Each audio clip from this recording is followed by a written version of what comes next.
Seja bem-vindos ao canal que descomplica o direito para você. Olá, eu sou a Ju Severo. E eu sou a Paty Scal.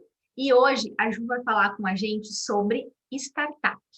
Isso mesmo, nós vamos continuar falando sobre o ecossistema das startups. No vídeo anterior, nós explicamos o que é uma startup, o que precisa ter, se tem que ser tecnológica ou não, e hoje a gente vai avançar aqui, então, nos personagens.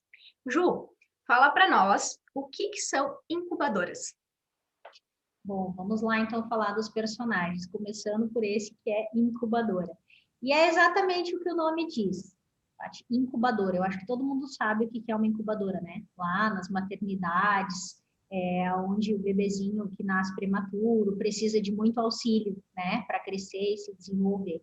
A ideia de uma incubadora de startup é exatamente a mesma coisa. Geralmente, no começo, as startups, elas começam pequenas, né? Às vezes elas não têm uma estrutura, como, sei lá, mesa, cadeira, coisas básicas. Um computador para começar, um acesso à internet, ou uma sala de reuniões, que é bem importante, né, nesse início do processo, de ter contato com pessoas, fazer reuniões no início da startup. Então, as pessoas, os empreendedores ali, eles precisam disso tudo para crescer. E por isso o nome incubadoras, é bem nesse sentido. É como se a startup, ela fica, tem um período para ficar numa incubadora, assim como um bebê. Cresceu, se desenvolveu, chegou no tamanho X, ela vai sair dali. Então, tem um período determinado, onde ela tem um tempo para crescer ali, e depois ela sai dos respiradores, digamos assim. E as incubadoras, elas geralmente estão relacionadas à universidade, tem alguma relação com as universidades, de uma maneira geral, porque ali nascem projetos, né, nas universidades, elas incentivam, tem esse incentivo, assim. Então, geralmente, não tem fins lucrativos. Geralmente, via de regra, não tem fins lucrativos. Então, é para isso que serve uma incubadora. Ou seja, eu tenho somente uma ideia, que é inovadora, que, né, vai trazer uma solução inovadora para o mercado, só que eu só tenho isso, só a ideia. Isso. Bom, e aí, então, passando a incubadora, ela tem um prazo determinado, aí ela vai para as aceleradoras, é isso? Isso mesmo. Daí, digamos assim, que é o segundo estágio, né? É esse papel, aceleradoras. E aqui o nome também é autoexplicativo, né? O que a aceleradora faz? Acelerar o processo, né? O que vai acelerar o processo? Bom, já saiu dos respiradores, ou seja, ela já tem uma base, ela já é uma empresa, ela já está concretizadinha ali, digamos assim. Então, agora a gente tem que acelerar. Como que essa aceleradora vai ajudar no crescimento? Basicamente, uma aceleradora e uma incubadora, ela tem, digamos assim, as mesmas ideias. Ela também vai fornecer material, mesa, cadeira, suporte, o que a startup precisar. Ela também tem essa base de material, né? Mas aqui ela vai usar outras metodologias. Também vai ter, claro, tanto na incubadora, que eu até esqueci de falar, quanto nas aceleradoras, tem também a questão de investimento no intelectual, né? Digamos, curso de gestão, de finanças, os empreendedores também recebem esse tipo de auxílio, além do material físico, né? Também tem. E aqui nas aceleradoras, o processo é mais rápido, né? Tu vai para um outro nível de jogo, digamos assim, porque aqui precisa acelerar, precisa estar no mercado e, tipo, literalmente disparar. Então, aqui dentro das aceleradoras, também tem outros personagens chaves que ajudam a acelerar o processo de crescimento de uma startup. E a aceleradora, ela dá aporte de capital. Essa é uma parte bem importante, porque daí aqui, o que precisa para crescer? Ok, precisa do intelectual, precisa do maquinário ali no geral, mas também precisa, né, do aporte de capital, né? Porque daí precisa investir. E a aceleradora faz isso também. Então, a aceleradora acaba por se tornar sócia da startup. E aí, nesse processo que você comentou que outros personagens surgem, por acaso são os mentores também bem conhecidos nesse ecossistema? Exatamente, exatamente. O mentor é um personagem bem, bem importante aqui também, porque o que é um mentor, né? O mentor é aquele que já passou pelo processo. Podem ser grandes empresários, sabe? Pode ser o jurídico também pode ser um mentor, por exemplo, a pessoa vai vir trazer a expertise dela para aquele ponto em específico que a startup precisa. E aqui tem uma infinidade de mentores, né? Porque vai vir desde a parte educacional, o mentor pode indicar um livro, ele pode o curso, esse curso vai ser importante para esse processo que você está passando agora, que vocês, né, startup, empresa, estão passando agora. Então, vai direcionar nesse sentido.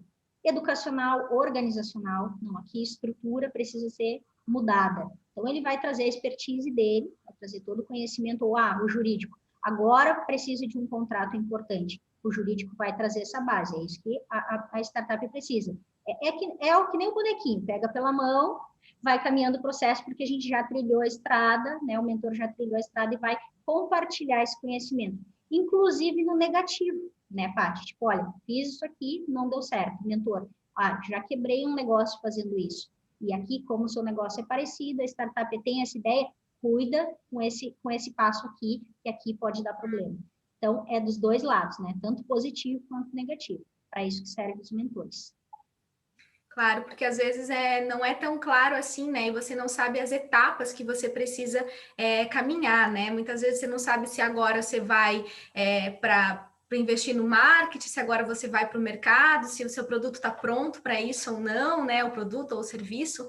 Então, com certeza, essa parte de mentor, não somente para startup, né? De empresa de uma maneira geral, acho que tem sempre aquela pessoa que já percorreu, que tem a expertise, né? De ler biografias, estudar sobre, entender a mentalidade daquela pessoa, os passos que ela deu, quais foram os pontos de inflexão, né? Como o Flávio Augusto gosta de falar, com relação a aquela determinada fase da empresa. Bom, e também mentores não são investidores, ou podem ser investidores também?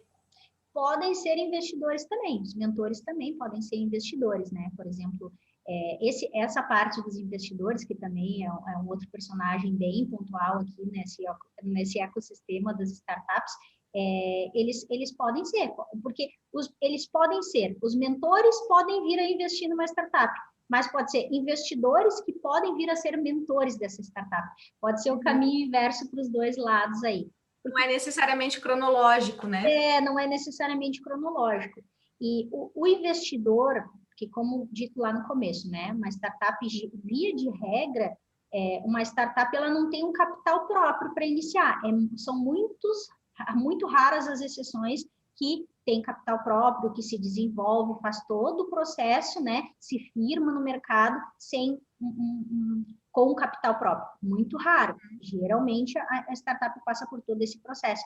E a parte dos investidores é muito importante, né? Porque, ok, a aceleradora vai dar o aporte de capital ali, mas os investidores, eles vão dar, por exemplo, o investidor anjo, né? Que é um termo bem conhecido nesse meio. O investidor anjo, ele vai dar o capital próprio, né? Vai dar o capital dele. Primeiro, ele vai ter que acreditar na ideia, né? Acreditar que o negócio vai dar certo. E aí ele vai tirar dinheiro, literalmente vai tirar dinheiro do bolso para investir ali. Então, aqui o investidor, né, ele tem um papel fundamental também, porque ele também, como ele se torna investidor, ele recebe os lucros da startup. É literalmente uma mão lava a outra. Eu estou investindo aqui, estou dando o aporte investindo capital próprio aqui, então eu vou receber lucros por isso. Mas ele também, além de investir, né, ele também faz essa parte de mentoria, claro, trazendo a expertise que ele tem, se ele tem, ou até, por exemplo, os contatos. Eu sou investidora e eu conheço o mercado, enfim, imobiliário. Eu tenho muitos contatos no mercado imobiliário e eu vou trazer a minha expertise para aquela startup, por exemplo, que quer inovar no ramo de locações. Vou fazer um sistema aqui revolucionário. Então, eu tenho todos os meus contatos no imobiliário. O investidor vai trazer a expertise dele, a rede de contatos, o networking, né? Para agregar, por quê? Porque ele está investindo no negócio e ele vai, óbvio, ganhar lucros por isso, né? Certo. Falando em networking, é aqui que entram os hubs de inovação? Então, o networking, o hub de inovação assim, fundamental, né? Digamos, ele é o conector desses personagens todos que a gente falou aqui, ele conecta. Eu vi uma analogia, né, um exemplo, e é bem pontual, consegue ilustrar bem, que o hub é como se fosse um shopping, né? Onde as startups seriam as lojinhas e todos esses outros personagens seriam, enfim, os clientes, ou quem está passeando por ali, quem está dando uma olhada. Então, ali tá passando mentores, está passando investidores, sabe? As próprias aceleradoras estão de olho como é que está, se acreditam ou não nessa startup, como que está o processo. Então, o hub vai conectar tudo isso, né? Todos esses personagens. E, bom, um grande exemplo de hub é o Vale do Silício. O Vale do Silício é um hub de inovação. Ele conecta, imagina, a quantidade de informação ali circulando. É a mesma ideia aqui. E ele pode ser, claro, tanto como o Vale do Silício, que é físico, como pode ser um hub, uma plataforma online. Também tem essa possibilidade. As pessoas se conectam, ali tem startup, tem mentores, tudo dentro de uma plataforma online onde todo mundo tem, né, se conecta com todo mundo. E também startup com startup, porque, por exemplo, se a startup tem uma ideia X e a startup Y tem outra, e eles conseguem se conectar e juntar ideias, essa parte da conexão é muito rica, digamos assim, dessa troca de informações que um hub proporciona para todos esses personagens. Uhum. Show. E para uma startup ser unicórnio, que eu acho que é muito que se almeja, né? Startup unicórnio, a gente vê, né, nas notícias, eu particularmente vejo assim, tal startup é considerado unicórnio. O que é considerado unicórnio? O que precisa ter para ser unicórnio? Unicórnio já... Bom, o próprio bicho, unicórnio, digamos assim, já é diferentão, né? É aquela ideia, ele se destaca de todos os outros. O unicórnio é aquela startup que conseguiu, num curto período de tempo, alcançar $1 bilhão de patrimônio, quanto a empresa vale.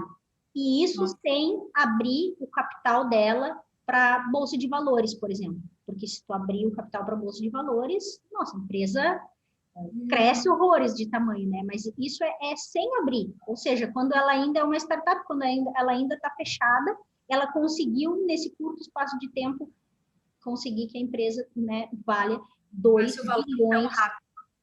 bilhões de dólares. Por isso que é o termo startup, né? Startup. Por isso que o termo é unicórnio, ou seja, é totalmente diferente, né? Foge do padrão que costuma acontecer. Uhum. É isso. Bom, agora vamos trazer, assim, a gente trouxe a parte do empreendedorismo, né? O que é tudo isso, com o objetivo de você estar assistindo, saber se a sua ideia se encaixa numa startup ou não, se é o momento de você buscar, seja uma aceleradora, seja um mentor, para te ajudar nesse processo, porque você tem uma ideia e você acha que pode solucionar problemas, é inovadora ou tecnológica, ou ambas. Agora vamos para o ponto jurídico disso aqui que a Ju trouxe. Pontos importantíssimos aqui. Primeiro, proteção da propriedade intelectual.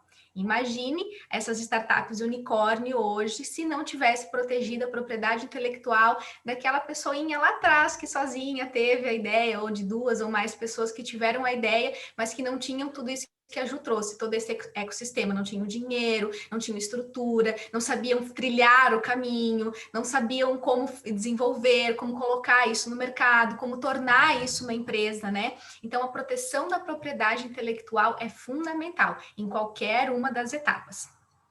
Outro ponto jurídico importante, contrato social, como a Ju trouxe. Chega um determinado momento que os investidores viram sócios, porque eles recebem lucros, até mesmo as aceleradoras podem investir capital, ou seja, também podem se tornar sócios daquela startup. Então, o contrato social não pode ser padrão. Por quê? Porque vai ter cláusulas específicas determinando como vai ser a duração daquele investimento, como vai ser a retirada de lucro, por quanto tempo. São cláusulas, por exemplo, que o investidor talvez não pode sair por um determinado período de tempo.